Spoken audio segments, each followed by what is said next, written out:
ভারতে কি চিরতরের মতো টেলিগ্রাম অ্যাপ বন্ধ হতে চলেছে? টেলিগ্রাম অ্যাপের প্রতিষ্ঠাতা এবং সিইও পাভেল দুরভকে প্যারিস বিমানবন্দরে আটক করা হয়। তার বিরুদ্ধে অভিযোগ ওঠে তার প্ল্যাটফর্মটি অর্থ কেলেঙ্কারি এবং মাদক পাচারের মতো অপরাধের জন্য ব্যবহৃত হচ্ছিল।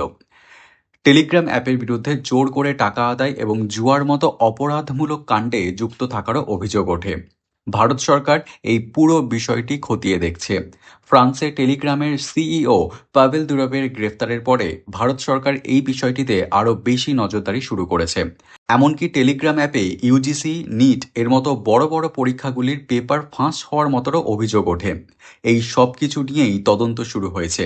আর যদি এই সব অভিযোগ সত্যি প্রমাণিত হয়, তাহলে টেলিগ্রাম অ্যাপটি ভারতে ব্যান হওয়ার চরম সম্ভাবনা রয়েছে।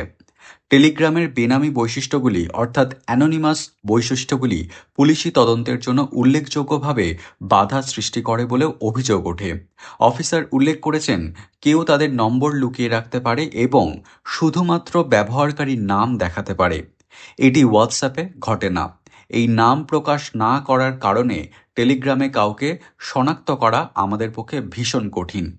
আইন প্রয়োগকারী সূত্রের মতে তদন্তে টেলিগ্রাম থেকে সহযোগিতা নিষ্প্রভ হয়ে উঠছে।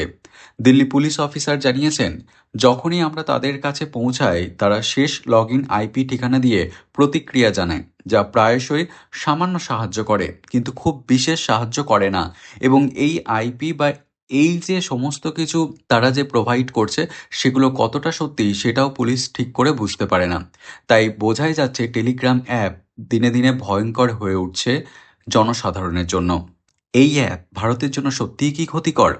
এই অ্যাপের ভবিষ্যৎ কি অন্ধকার হতে চলেছে? এ বিষয়ে আপনার কি মতামত? কমেন্ট করে জানান। আর আপনি যদি টেলিগ্রাম অ্যাপ ব্যবহার করেন তাহলেও কমেন্ট করে জানান।